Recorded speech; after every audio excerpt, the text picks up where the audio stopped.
이 지정학적 관점에서 남북 통일을 좀 어떻게 우리가 생각하는가에 대해서 같이 좀 생각해 보는 시간을 갖도록 하겠습니다. 여러분 이 내용을 보시면 이 피터 자이안이라는 분은 여러분 아시는 분은 아실 거예요. 이분이 이제 죄송합니다. 언제 썼냐면 2018년도에 쓴 책 중에 21세기 미국의 패권과 지정학이라는 이 책을 썼습니다.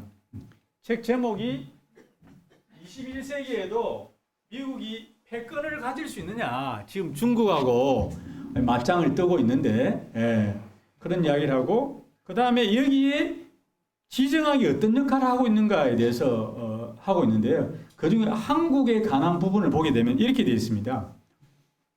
이 책의 결론은 미국은 계속 잘 나가고 결국에는 한국에서 손을 뗀다는 거예요. 이 말은 뭐냐면 미군 철수를 하겠다는 거죠. 지금도 트럼프 대통령 지금 뭐 다른 데서 이게 랠리 행사를 하면은 지금 여론조사하면 75% 다음 대통령에 될 수 있다는 퍼센테이지가 나오더라고요. 트럼프 대통령 나오면 미군 철수 진짜 뭐 어떻게 될지 모르죠. 여러분 잘 아시다시피 국제정치라는 것은 영원한 적도 없고 영원한 친구도 없습니다. 오늘의 친구가 내일의 적이 되고 오늘의 적이 내일 친구가 되는 건 비정합니다. 그래서 미국이 우리의 영원한 동맹일 것인가? 외교 수사학적으로 그런 말은 할 수 있죠. 그러나 우리는 항상 이런 면을 대비를 해야 된다고 생각을 하게 됩니다. 그래서 또 하나는요. 이 지정학적으로 보일 때 미국은 뭐라 그럽니까? 이 외국으로부터 외침을 받을 수 있는 환경이 거의 없어요.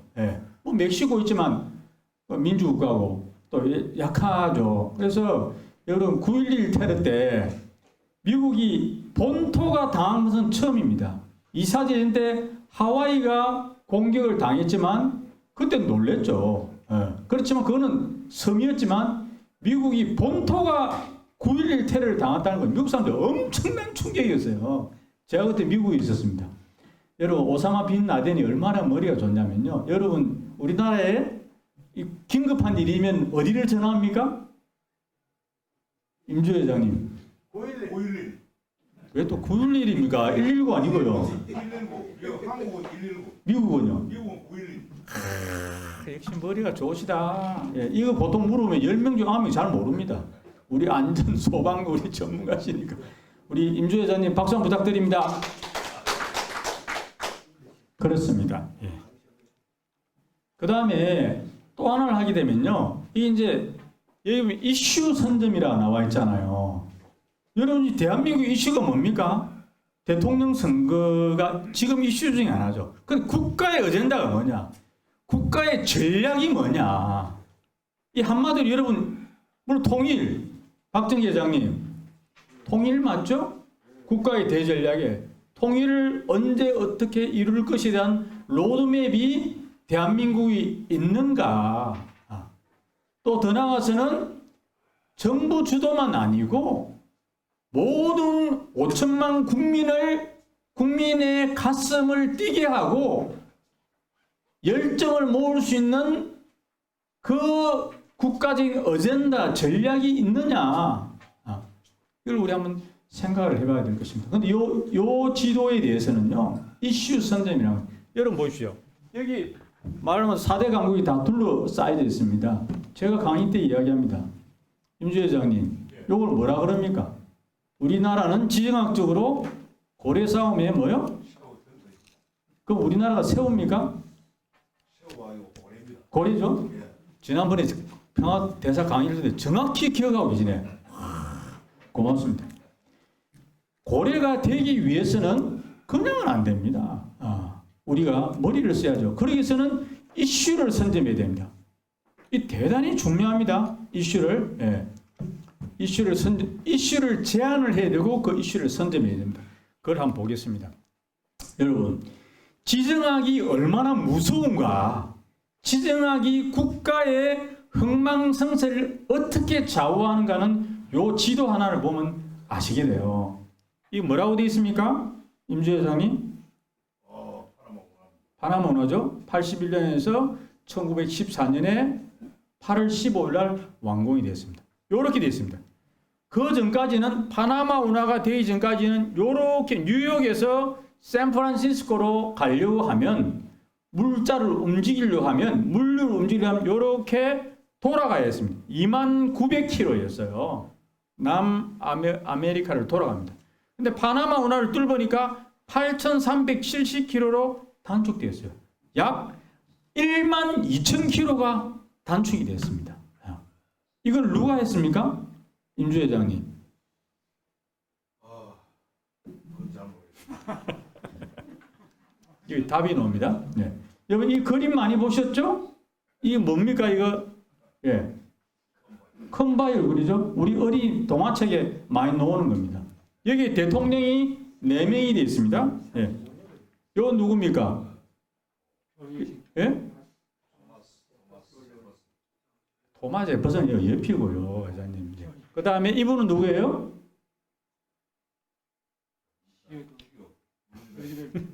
이분은요? 네. 요 4명이 됐습니다. 지금 바이든 대통령이 몇 대죠? 45대, 46대입니다.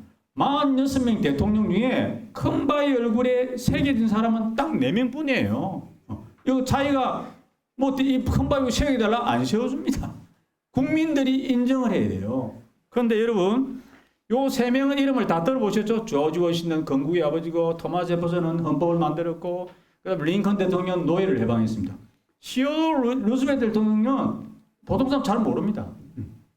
이 대통령이 컴바이 얼굴에 이분이 껍질이 굉장히 많아요. 많은데 이유가 그렇습니다. 여기 보시게 되면 루즈벨트 대통령이 파나마 운하를 추진한 거예요. 요 이유 때문에 컴바이 얼굴에 들어가게 된 것입니다. 왜냐하면 루즈벨트 대통령은 우리를 말하면 해양수산부 장관, 그때 말하면 국방성의 해양을 담당하는 부국방부 장관이 됐습니다. 그래서 이분은 일찍이 태평양 시대에 눈을 뜬 거예요. 이때만 하더라도 영국이 패권을 잡고 있었습니다. 미국이 힘이 없었어요. 땅덩어리는 컸지만. 그러나 앞으로 미국이 세계 강대국이 돼서는 태평양을 잡아야 된다. 그러기 위해서는 아까 말씀드린 대로 그렇게 돌아가는 물류를 가지고는 안 된다는 거죠. 그걸 보십시오. 여기 보시게 되면 집요한 운하 건설 의지, 반대가 많았습니다. 그리고 42대 34 운하 건설안을 채택했는데 이거는 거의 밀어붙였어요. 아까 주연자 말씀하신 대로 밀어붙이고 말아 올렸습니다. 강력 반대했지만 밀어붙였습니다. 그래서 파나마 운하를 마지막으로 군대를 동원해서 뚫고 여기에 운하의 소유권, 그러니까 소유권이죠. 거기에 차지한 권을 한 100년 동안 조차를 하게 된 거예요. 그 사이에 어떻게 됐습니까? 여기 보면 대형 전함 화물 운송선에서 20세기 해운 혁명의 근간이 된 거예요. 오늘 우리는 남북 통일을 하는 어떻게 보면 아닙니다. 어떻게 보면 아니고 우리 김성희 통일 강사님 전문 우리 교수님도 오셨는데 혁명가가 돼야 됩니다.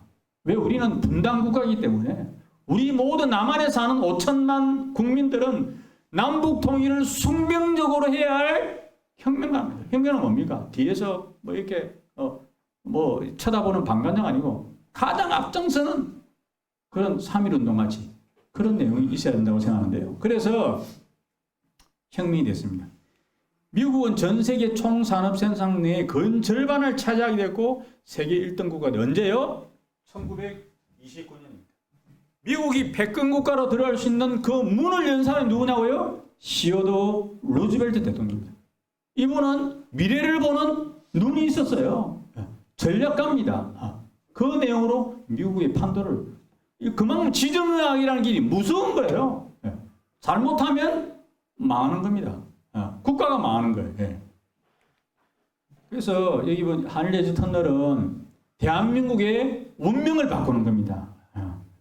뭐라고요? 우리 남북동 국민연합을 창설하신 문선명 학자 총리님께서 한일레지 터널이 만들어지면 한반도의 5천년 역사의 전과 후가 달라지는 거예요. 진짜로 우리 국민소득이 한 4만 불 됩니다. 쉽게 말씀드리면 한일레지턴들이 만들어지면 전과 후가 달라지기 때문에 국민소득이 임 회장님 얼마 정도 달라질 것 같습니다. 한 8만 불 정도. 좀 건조해. 저는 10만 불을 내다봤는데 8만 불. 아시아의 싱가포르 뛰어넘고 아시아의 하와이로 되는 겁니다. 하와이가 아니고 스위스가 될 수 있는 그 내용이 여기 있다고 말씀드릴 수 있습니다.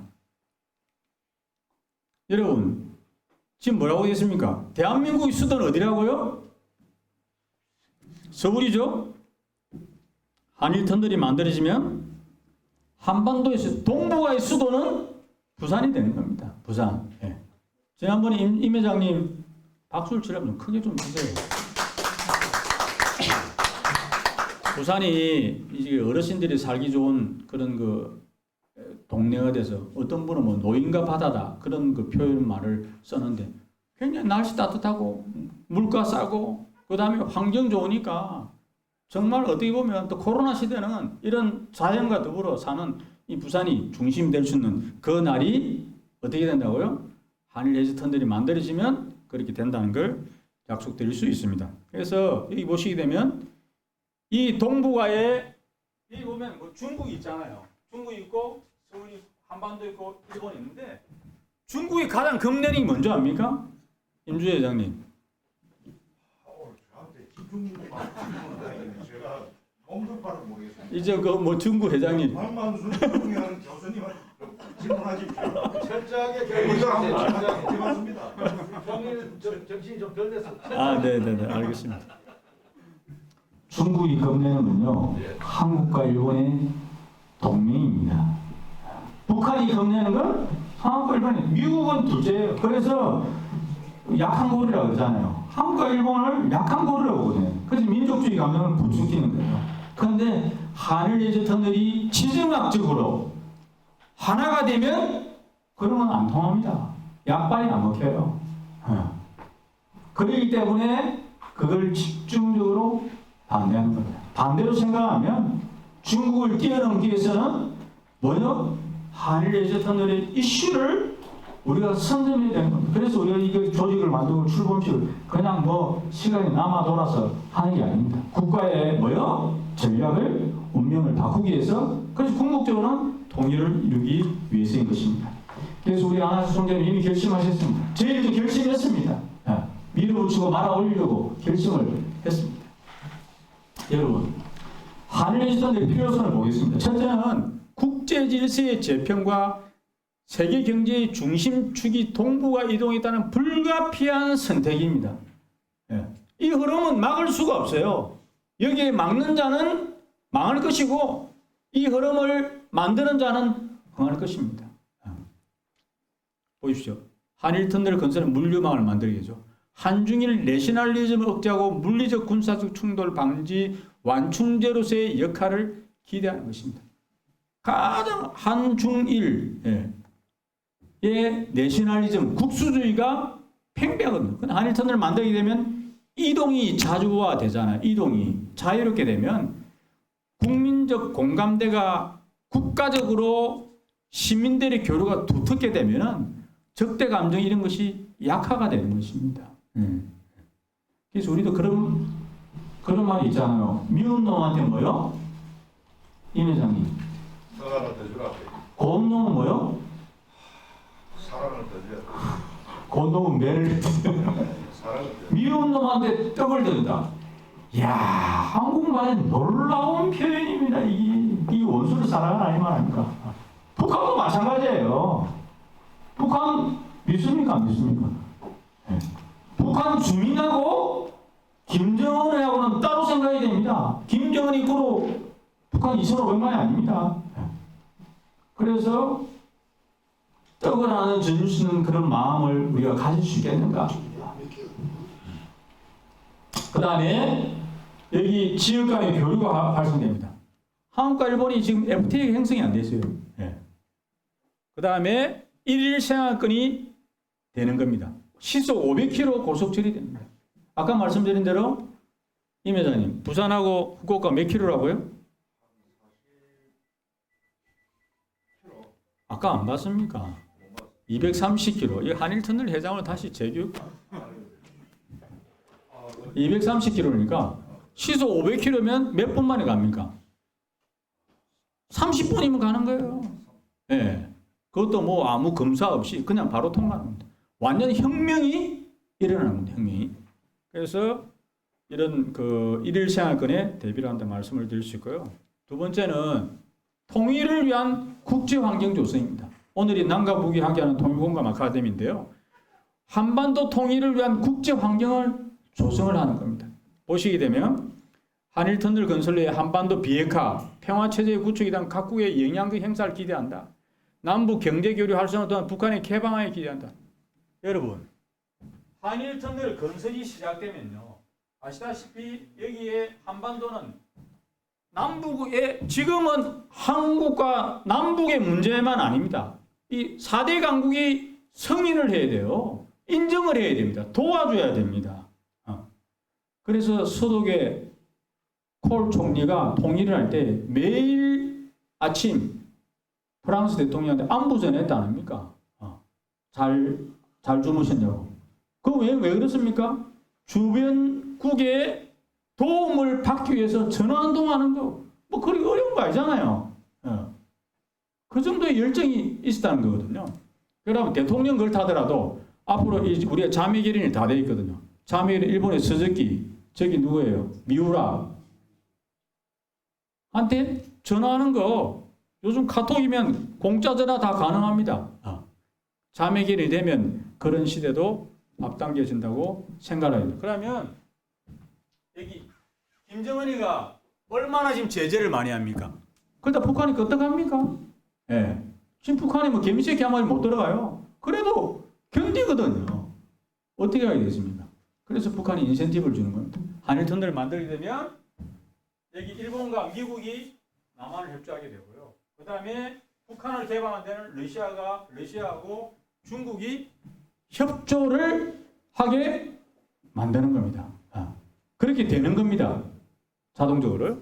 그래서 그렇게 되면 한일터널은 한반도와 동북아의 물중심지로 부상할 수 있는 절호의 기회입니다. 김태우 서울대 박사는 1000년에 한 번만에 오는 기회라 그랬어요. 북극 항로와 더불어서 이 기회를 놓치면 4차 산업혁명 시대에 대한민국은 비약하느냐 추락하느냐 기로에 서 있는 겁니다. 4차 산업혁명은요 1%와 99%에 갈라지는 거예요. 이것이 한번 추락되면 따라잡을 수가 없습니다. 그래서 여러분 제가 이 이야기 2018년 5월 9일 날 리커창 총리가 한일 신의주 중국 철도 건설을 제안을 했습니다. 누구한테요? 네. 문재인 대통령 제안했죠. 이 김정은이가 이걸 환영할 것 같습니까? 반대할 것 같습니까? 김정은 모델 결코 나쁘지 않은 조건이에요. 왜냐하면 여기 길만 닦아주는 거예요. 길만 열어주는 거예요. 닦아주지도 않아요. 그냥 빌려주는 거예요. 그러면서 고속철이 지나가게 만드는 겁니다. 이걸 뭐냐면 미국에 있잖아요. 독일이 통일될 때에 야간 열차는요 동독을 갔어요. 밤에는 낮에는 개방을 하지 않게 해서.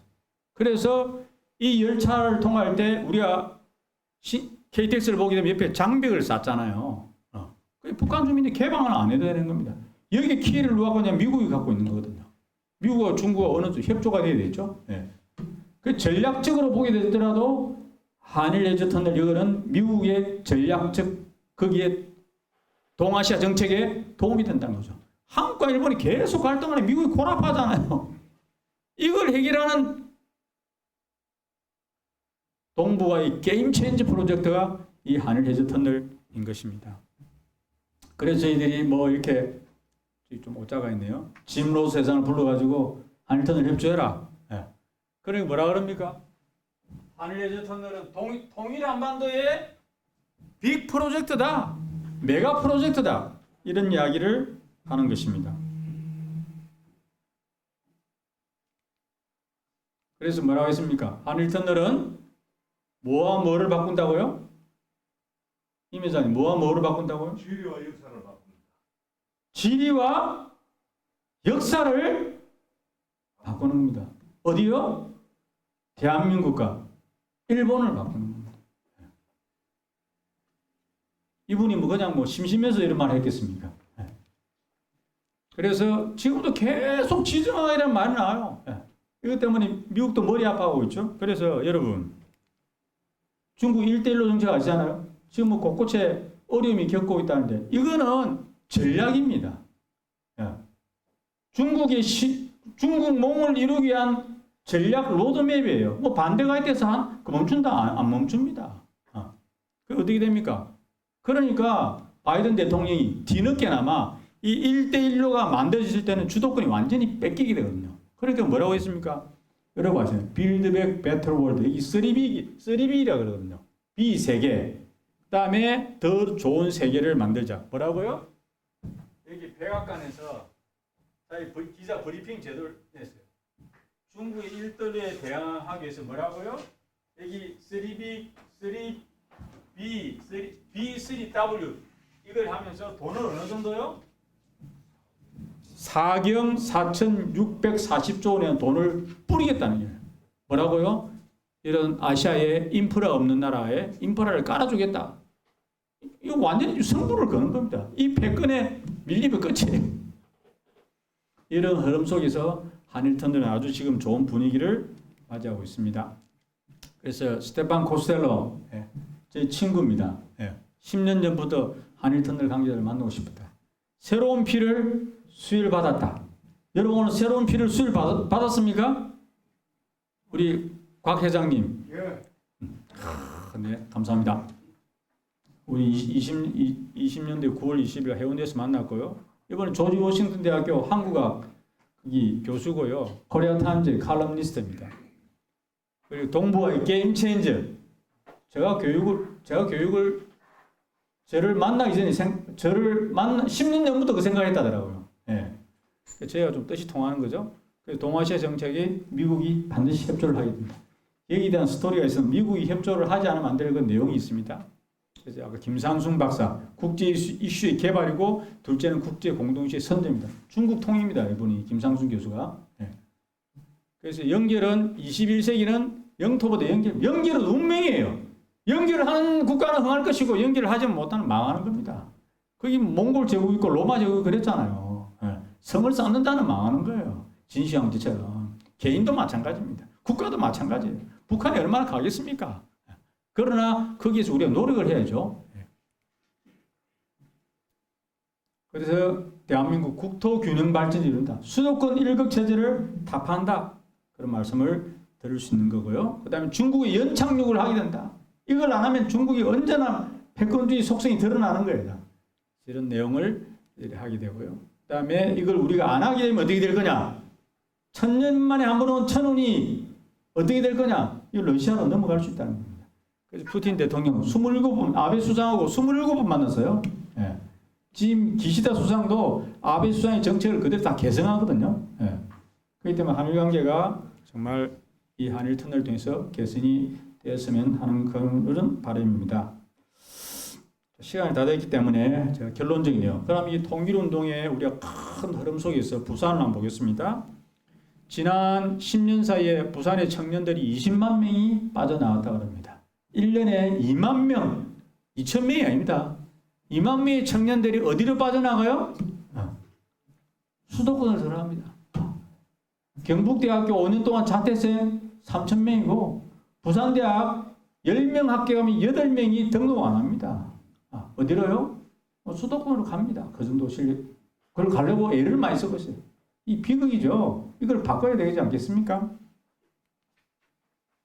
그래서 이 부산은 지방도시인가? 이 글자가 좀 긴데요.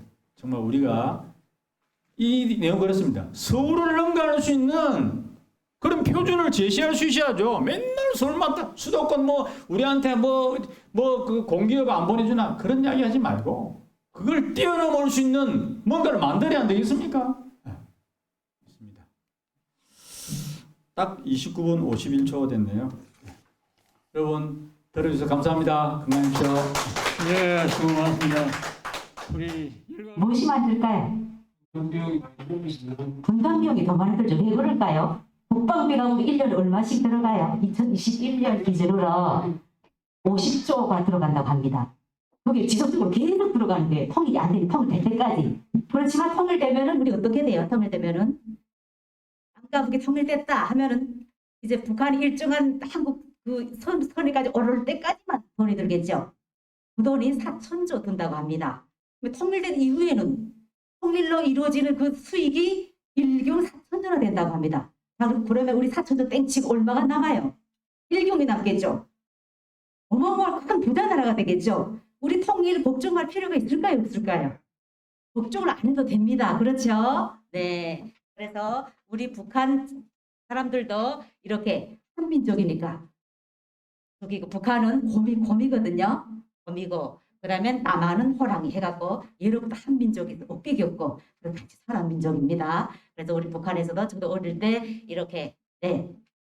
그러니까 남한이 한민족이다. 그것도 다 배웠거든요. 그리고 우리 북한 사람들 보면 우리 외모가 여기 성례 선생님하고 닮았어요? 안 닮았어요? 너무 비슷하죠? 그렇죠? 또 이렇게 개그맨도 똑같이 생긴 군인이 또 있어요. 그죠? 왜 똑같을까요? 한민족이니까. 그렇죠? 그래서 우리는 예로부터 이렇게 한민족으로서 이렇게 살아왔습니다. 우리 북한 사람들도 세종대왕이나 이순신 장군에 대해서 모두 배워서 알고 있을까요? 어릴 때부터 이 장군은 거북선으로 침입해오는 그럼 다 물리쳐가지고 장군이 됐다. 세종대왕이 항구를 내놓았다. 똑같이 교육을 받고 있습니다. 예. 그러면 탈북 이야기를 잠깐 하도록 하겠습니다. 제 고향은 평안북도 신우주. 자, 제가 어떻게 탈북을 하게 된 이유가 아버님이 돌아가셨어요. 아버님이 갑자기 돌아가셨는데 제가 장녀거든요. 장녀니까 총 재산이 이제 뭐 1,000만 원밖에 없었는데 그걸 털털 털어서 장례식을 했어요. 장례식을 하고 나니 그걸 먹을 게 없는 거예요. 3일 동안 철철 굶었어요. 이래서는 안 되겠다. 내가 중국에 가서 돈을 좀 한 1년 벌어가지고 와야 되겠다. 그래서 막 무작정 나섰는데 그때는 저는 이제 한국을 대한민국을 안 그러고 남조선이라거든요. 남조선이 중국보다 돈 못 사는 줄 알았어요. 우리 어릴 때부터 사가 교육을 받았기 때문에. 그래서 그냥 중국에 가서 중국이 잘 사는 나라니까 거기 가서 한 1년만 돈 좀 벌어가지고 오자. 그래가지고 이제 경비대하고 이렇게 해가지고 건너갔거든요.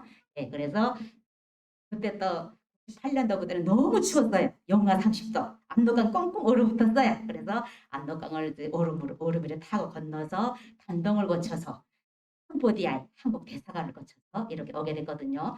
근데 제가 여기 목숨 걸고 탈북한 이유가 도대체 뭘까요? 왜 탈북했을까요? 목적이 있을 거 아니에요. 그죠? 배고파서도 왔지만 제가 어릴 때부터 꿈이 있었어요.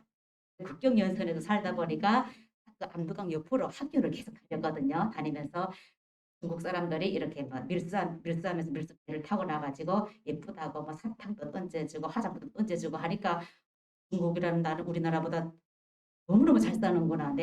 내 서울이 죽을 때까지 죽기 전까지 중국에 한번 꼭 오는 거다.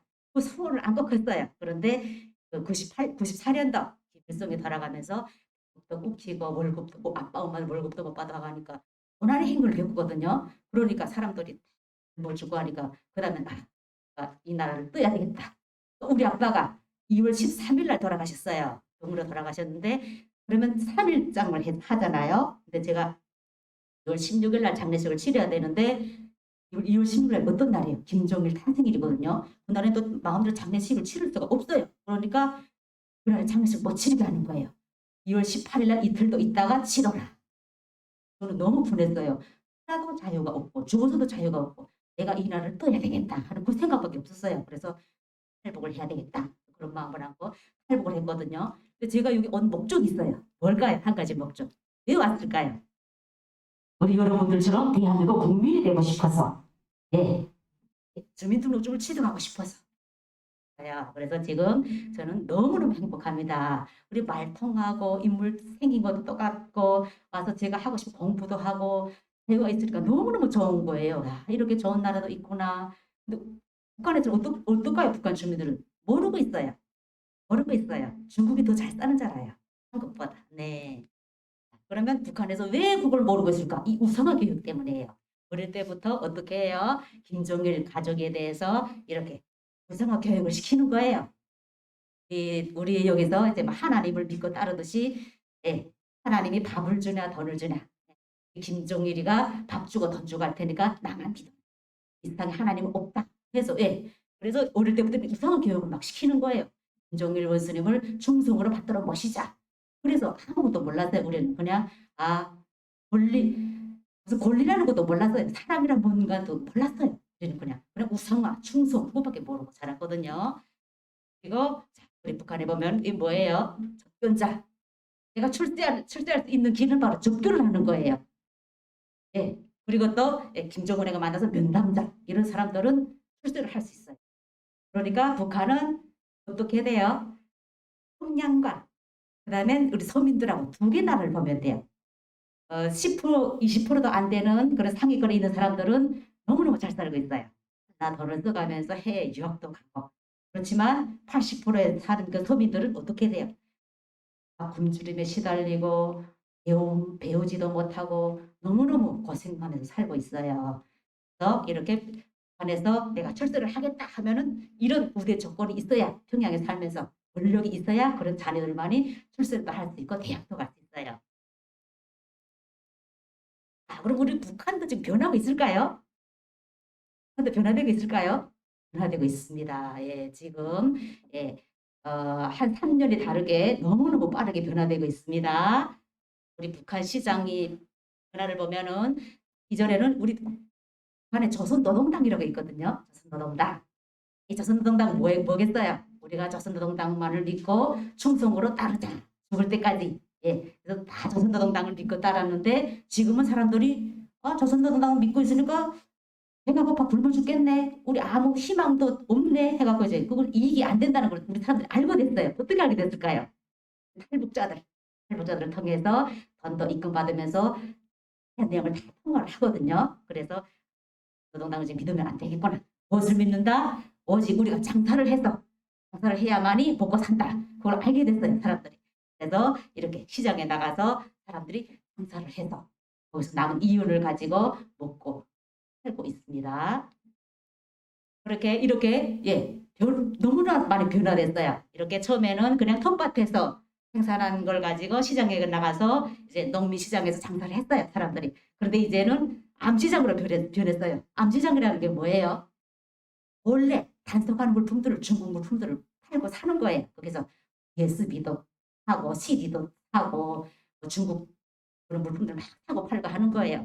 암시장이 또 되고 지금은 더 크게 종합시장이 평양이나 남포나 이런 데 종합시장이 많이 설치됐어요. 이렇게 부동산에 자본시장이 들어오고 또 뭐가 들어왔어요? 부동산 시장도 생겨났어요. 북한에는 이제 집을 사고 팔고 할 수가 없어요. 국가 소득이니까. 근데 지금은 이렇게 집도 사고 팔수 하고 있고 또 돈주들도 많이 늘어났다고 하네요. 이렇게 이 세대들을 다 통해서 장마당 세대라고 하거든요. 이렇게 장사를 해서 먹고 살고 청진에 보면은 큰 이제 부자가 한 명이 있대요. 그 사람이 크게 지역에 큰 모텔을 운영을 하고 있다고 합니다. 네, 이렇게 돈주들도 많이 늘어나고 있습니다. 지금. 그러면 북한에서 어떻게 한국에 대한 소식을 알아들을까? 휴대폰을 사용하는 사람들은 얼마나 될까? 궁금하죠? 이렇게 북한에서도 휴대폰을 사용하는 사람들이 너무너무 많고 있습니다. 그리고 이런 노트텔이나 USB, CD를 통해서 우리 한국의 예능 프로그램, 그러면 드라마 이런 것들을 통해서 한국을 잘 알고 한국에 대해서 내가 이전에는 이제 한국이라 안 하거든요. 북한에서 남조선은 식민지고 북에서 이제 하라는 대로 한다고.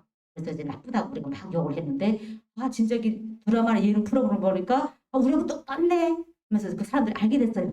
나도 한국에 가고 싶다. 한국 남자들이 너무 잘생겼다 하면 사람들이 한국에 다 지금 이 예능 프로그램을 보고 이제 오는 그 토미들이 많거든요. 이렇게 휴대폰을 보고 영화 드라마를 통해서 함께 많이 보는 센터민들이 늘어나고 있습니다. 그러면 우리 여러분들 북한 말 좀 알고 계시나요? 제가 오늘 선물도 준비했거든요. 맞춰보는 시간을 가지도록 하겠습니다. 자, 하늘색 양말 바지를 우리 한국에서는 뭐라고 할까요? 자, 손 드세요. 선물 있습니다. 손 드세요.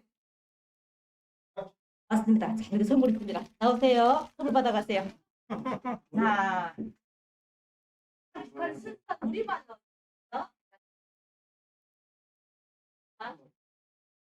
자, 또 살까기 아주 간단해요. 부대로 예뻐진다. 손 뭐예요?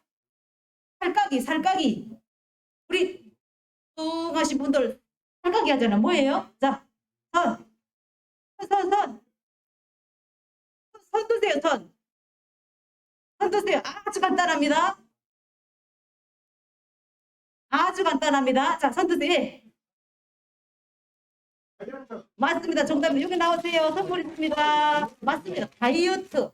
그죠? 네. 자, 빨리 나와주세요. 원주필은 뭐를 원주필이라고 할까? 오늘 원주필.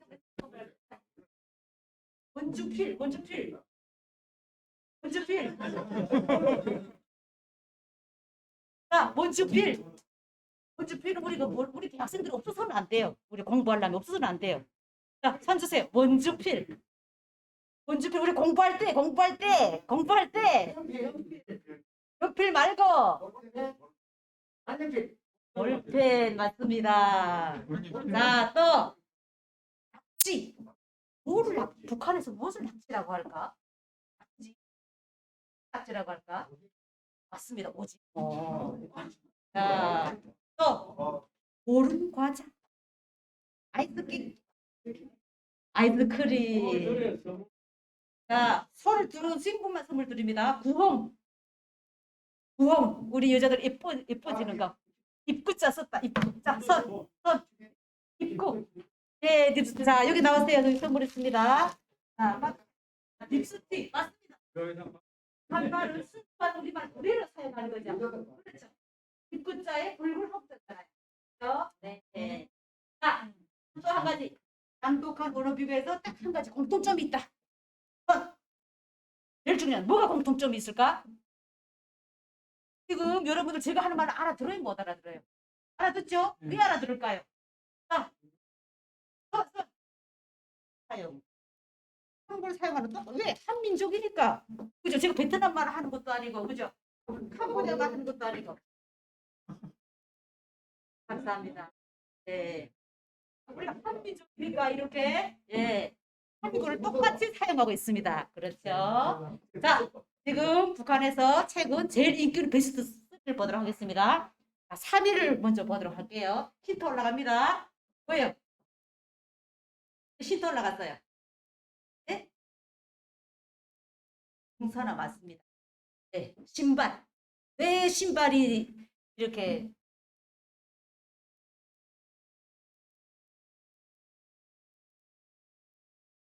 이 힌트 올라갔습니다. 볼까요? 2위.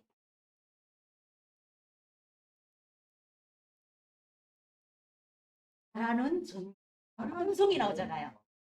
그러니까 말하는 전기 잠깐만. 2위. 제일 1위가 뭐다? 1위 이자 초코파이. 초코파이 낱개로 한 개 얼마씩 할까요? 10,000원. 네, 그래서 저도 우리 그 전화 통화를 했는데 우리 그 조카들 물어보니까 이제 학교할 때 가지고 그걸 이제 소풍도 가거든요. 그래서 소풍할 때 하면 엄마한테 30개 달라 한대. 달라 해갖고 가지고 뭐 친구들도 나눠주고 선생님도 드리고 한다네요. 그러면 선생님도 그거를 이제 받잖아요. 받으면은 그 초코파이를 안 먹는데요. 선생님도 가방에 엮고 집에 갖고 가서 그거를 이제 시장에 내다가 판다네요. 팔아서 쌀을 사 먹는답니다. 그렇게 초코파이가 인기가 높다고 합니다. 이쪽에 보면은 아까 신발 K2 안전하죠. 남자친구들 K2 하러 가거나 영화 보러 갈 때는 K2 안전함을 신는다고 하고요. 이쪽에 편리화, 운동화를 하거든요. 여자들이 신는 거는 편리화, 남자들이 신는 거는 운동화. 또 이제 호수가 없으니까 걸어 다니니까 그런 거를 이제 인기가 좋다고 합니다. 이렇게 안에 남한 한류 문화가 들어가고 있어요. 너무 많이 들어가고 있어요. 어떤 게 들어가나? 그다음에 예능 프로그램, 그다음에 이제 연예인들 스타일도 따라하고, 나 억양이나 그런 것도 따라하고, 네, 이렇게 하면서 이제 한국에 대한 그런 이제 좋은 마음을 가지고 우리 북한 사람들이 한국에 가야 되겠다 해가지고 이제 한국으로 오는 탈북자들이 많다고 합니다.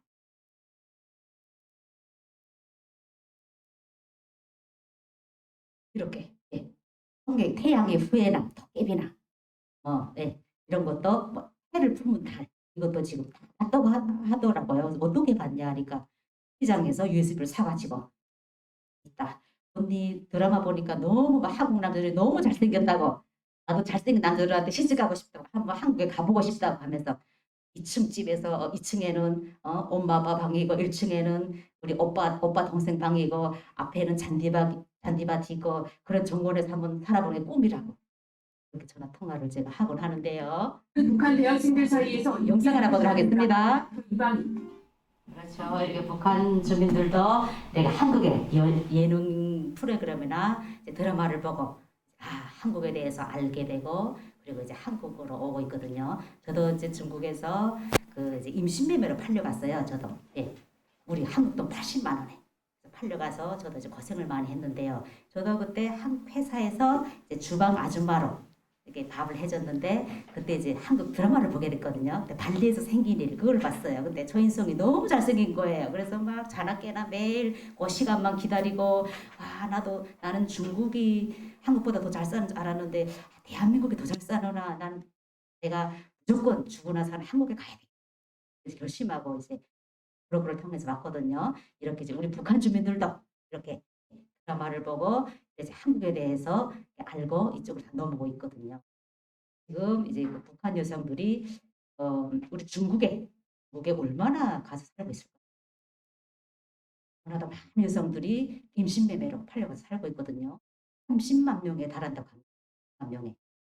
네. 근데 거기서 임신매매로 팔려갔으니까 뭐 좋아서 뭐 시집 가거나 그런 건 아니잖아요.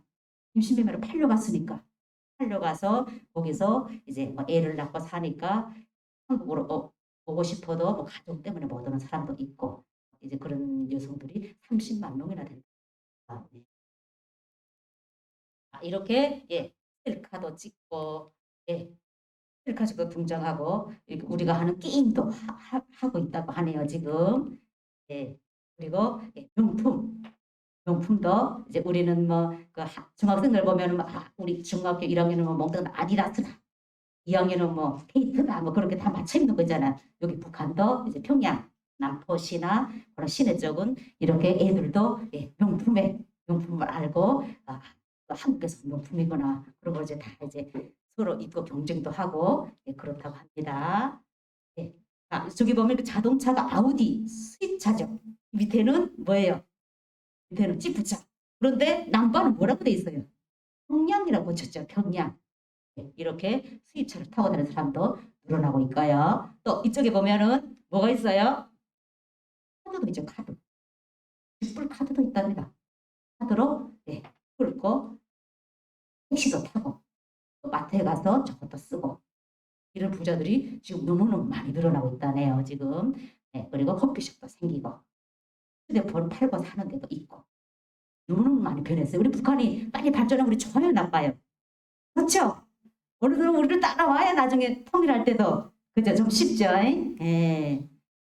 이렇게 예, 문수거리에 수영장도 있고 또 이렇게 신흥 부자들이 너무너무 많이 일어나고 있다고 합니다.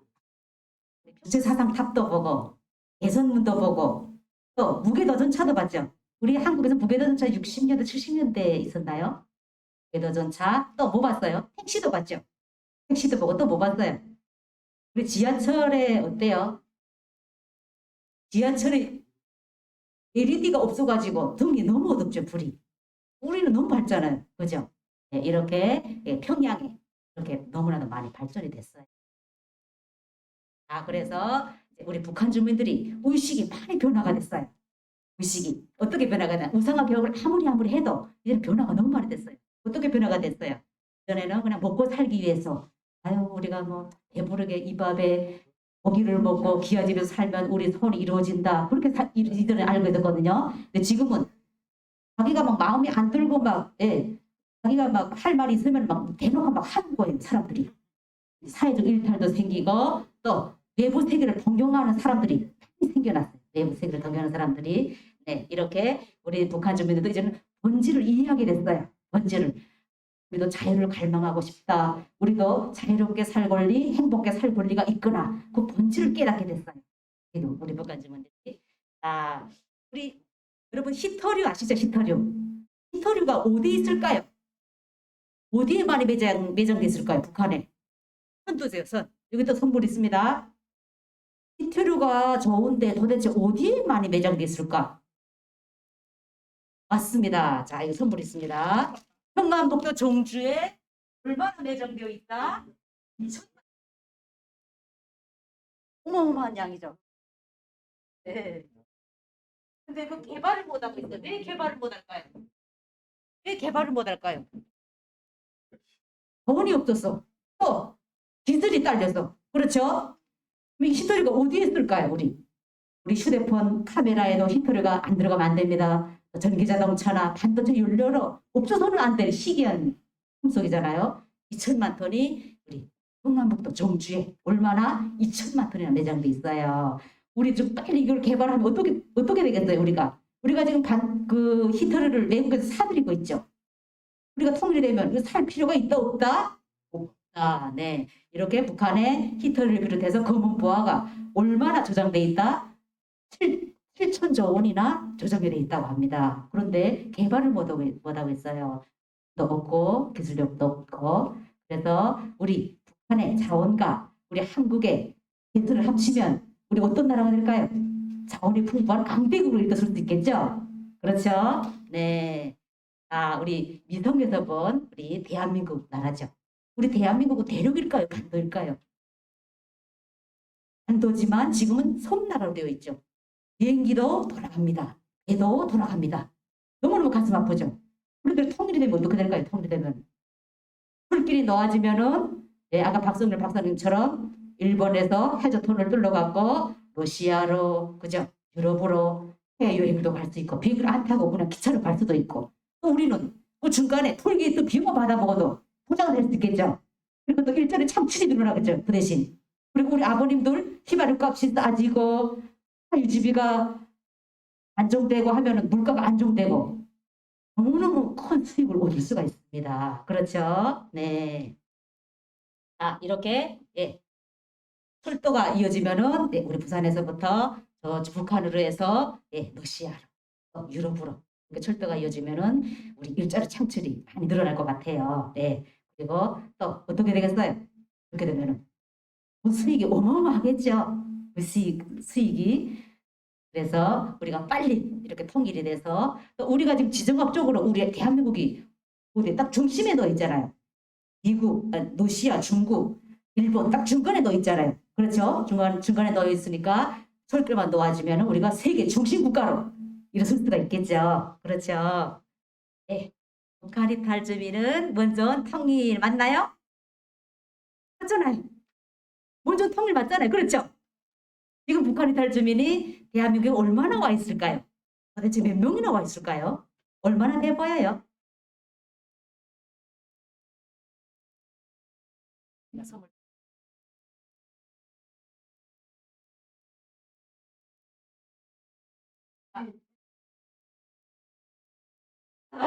네. 그러면 우리 북한 이탈 주민들이 한번 여러분하고 같이 만나본 분들도 계시나요? 어땠어요? 생김새도 같고 말도 통하고 베트남이나 캄보디아나 뭐 몽골이나 그런 사람들보다는 훨씬 월등하죠. 왜? 한민족이니까. 그렇죠? 근데 북한 이탈 주민들은 같은 한민족이지만은 교육을 따로 그렇기 때문에 이제 한국에 좀 적응하기 힘들어하는 친구들도 많거든요. 그럴수록 우리가 어떻게 해줘야 되겠어요? 먼저 가서 손 내밀어주고 도와주고 잘 지내야 되겠죠. 우리 북한의 탈주민들하고 잘 지내는 것만으로도 우리가 통일을 실천하고 있는 거예요 지금. 그렇죠? 그렇게 할 수 있나요? 네, 감사합니다. 그래서 우리가 통일을 위해 해야 할 일이 생겼어요. 우리가 가만히 있으면 통일이 그냥 남이 나라에서 해주는 거 절대 아니거든요. 우리가 이렇게 해야 되거든요. 해야 할 일이 첫째로 알아야 되겠죠. 아, 북한에 어디 평화북도 정주 히터류가 많다. 아, 평화북도 강원도에 금강산이 있다. 평화북도에 매양산이 있다. 양강도에 백두산이 있다. 그걸 알아야 내가 통일이 되면 나는 평양시장을 할 테다. 나는 관광창원을 개발하는 사장이 되겠다. 꿈을 키울 수 있잖아요. 북한에 대해서 알아야 되니까 우리가 북한에 대해서 계속 연구하고 또 우리 북한인들 친구들하고 소통을 하면 다 정보를 다 할 수 있잖아요. 그렇죠? 예, 그래서 북한에 대해서 먼저 알고 또 북한 사람들한테 관심을 가져야 돼요. 관심을 가지고 또 북한 사람들이 간 것은 많지만 또 서로도 장단점이 있어요. 예, 생활력이 강하다든지 열성적으로 한다든지 그런 게 있어요. 그러면서 관심을 갖고 친구들하고 잘 도와주고, 예, 그리고 또 뭐예요? 이런 동아리 모임이나 행사에 자주 참가를 해봐야 되겠죠. 그래야 한 사람들이 어떤 음식을 좋아하며 어디 가면 내가 무엇을 할 것이며 그걸 알아야 되잖아요. 그죠? 예. 그리고 또 통일을 이룬 나라가 어느 나라가 통일을 이뤘죠? 우리 그죠? 예. 독일에서 통일했을 때 어떻게 했을까? 경험담들도 우리가 다 알아보고 그리고 또 통일을 위해서 내가 이제 앞으로 무엇을 할 거냐. 그래서 우리가 이제 하나하나 계획을 세워 나가야 되겠죠. 네. 그래서 저도 우리 여기 여러분 중에 혹시 대상 받으신 분이 있나요? 그렇군요. 축하드립니다. 저도 이제 사회복지사로서 이게 나눔과 사랑을 이제 사랑에 대해서 휴일이면은 독거노인이나 복지관이나 아동센터나 거기 가서 막 봉사도 하고 그랬어요. 근데 저는 사랑이라 하면은 그냥 받는 것만 사랑으로 알고 있었어요. 그런데 이렇게 내가 받는 것보다 내가 가서 나보다 더 어려운 이웃들을 도와주고 하니까 너무 막 자부심이 생기더라고요. 너무 좋아요. 그게 부담도 안 되고. 그래서 내가 이렇게 대한민국에 왔지만은 편견을 가지고 색안경을 끼고 보시는 분들도 있지만은 이것은 내가 넘어야 될 산이고 풀어야 할 숙제다. 내가 먼저 다가가서 손을 내밀고 그들이 나를 안 받아주면은 한 번, 두 번, 세 번 해서라도 내가 열심히 사는 모습을 보이면은 이건 내가 여기에 정착하는 길이고 성공하는 길이구나 알게 됐어요. 네, 그래가지고 제가 열심히 봉사도 하고 공부도 하고 자격증도 따고 이렇게 대상도 받으니까 나도 이제 대한민국에 와서 그래도 열심히 살았구나 그런 자부심을 가지고 살거든요. 우리 여러분들도 그렇게 살지만은 네, 그래서 받고 우리가 지금 2030년 이후에는 우리 대한민국 인구가 몇 명이에요? 5천만 명. 북한은 얼마일까요? 2,500만 명. 500만 명인데 우리 다 합치면 8천만이잖아요. 8천만. 그런데 2030년 이후에는 우리 대한민국이 인구가 5천만에서 이하로 떨어진답니다. 왜 떨어질까요? 결혼식도 안 하고 그죠? 또 애를 또 하나씩만 낳고 또 안 낳는 사람들도 많잖아요. 그러니까 지금 2대1로 계속 줄어들잖아요. 그죠?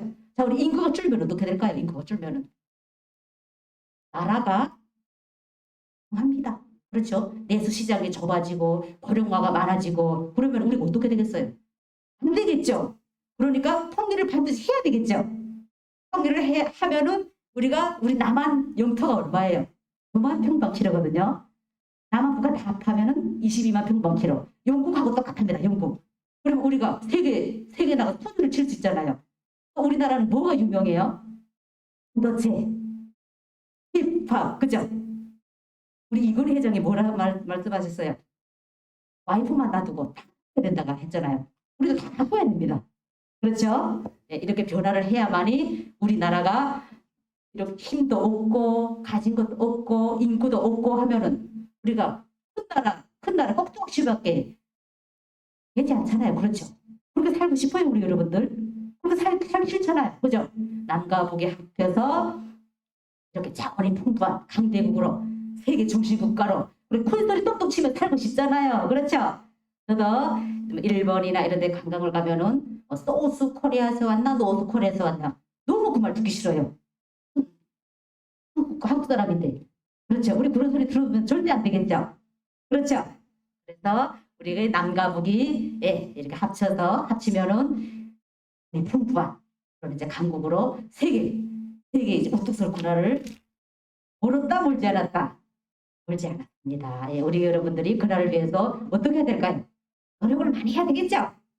예, 그렇게 해서 자, 우리가 예, 통일된 마당에서 우리가 예, 올싸안고 통일을 좀 한 발자국 우리 걸어 나가고 있는 거예요. 네, 그래서 두 분 강의 잘 들었습니다. 제가 이제 두 분께 강의 중에 몇 가지 또 궁금한 것도 있고 또 부족한 거는 제가 또 몇 가지 말씀을 드려야 될 게 있을 것 같습니다.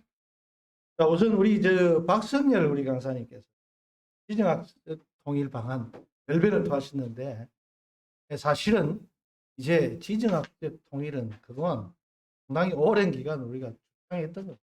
그래서 이념적인 것도 마찬가지지만 이제는 경제적, 사회적 통일 방안, 이코노믹, 소셜 통일해야 됩니다. 북한 아까 주민과 정권의 차이도 이야기했지만 북한 사회와 남한 사회의 이념이 통일돼야 됩니다. 그런 쪽으로 우리가 이제 많이 선도를 해 나가야 될 것 같고, 그 다음에 또 듣기 전에 아까 이제 우리 김성희 강사님께서 북한 히토리움을 하셨는데 사실은 이제 2012년에 북한에서 주장입니다. 4,800만 톤이라고 내장되어 있다고 북한에서 주장한 겁니다. 그것을 세계적인 어떤 지리학 과학자 가서 확인한 것이 아닙니다. 추정이라고 하는 용어를 써야 되고, 북한의 주장대로라면 그 매장량이 세계 2위고 전 세계가 280년 동안 쓸 일합니다. 북한의 주장이라는 말씀. 그 다음에 이제 우리가 그동안 통일을 되기 전에 분단이 있었어요.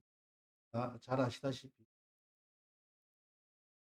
해방은 이 독립투사들의 어떤 영향도 있었고 노력도 있었지만 결국에는 2차 세계대전에 일본의 패망으로 통일이 된 겁니다. 그 후에 북한에서 지금도 놓치지 않고 계속 추진하고 있는 적화 통일, 그게 6.25 전쟁이었습니다. 그때 여러분 잘 알다시피 낙동강 전선까지 밀려왔다가 그의 도움으로 우리가 다시 휴전선, 분단, 38선 비슷한 쪽으로 갔는가. 그것은 유엔군 중에서도 군의 덕이었어요. 절대 잊으면 안 되고, 그 당시 그 6.25 전사자가 군이 43769, 43,769명입니다.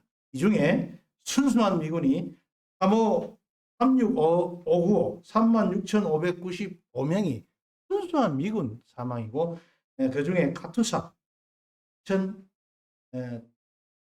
7,174명, 그 카투사가 포함이 되어 있습니다. 우선 알다시피 그때 급하게 한국의 젊은이들이 들어가서 그런 경우고, 총 22만 7,748명이 그때 군인들이 6.25 전쟁에 죽었습니다.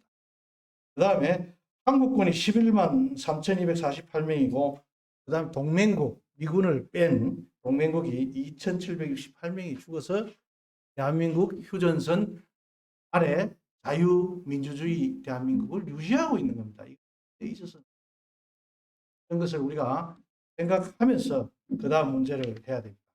그 가운데 큰 게 뭐가 있냐면은 남북한의 법 체계 문제입니다. 아까 우리 강사님들도 이야기를 했다시피 북한 주민의 생활과 북한 정권의 생각은 완전히 다릅니다. 북한의 헌법에는 다당제를 하는 걸로 되어 있지만 사실은 일당 독재로 우리 대한민국처럼 선거가 그에 자유롭지 못합니다. 지정해 놓은 사람 무조건 찬반으로 들어야 됩니다. 반대를 들으면 바로 숙청당합니다. 이러한 체계가 있기 때문에 우리가 북한과 나만의 법 체계도 좀 생각해 볼 이런 소지가 있다는 것을 말씀드리면서 질문을 마치겠습니다. 감사합니다.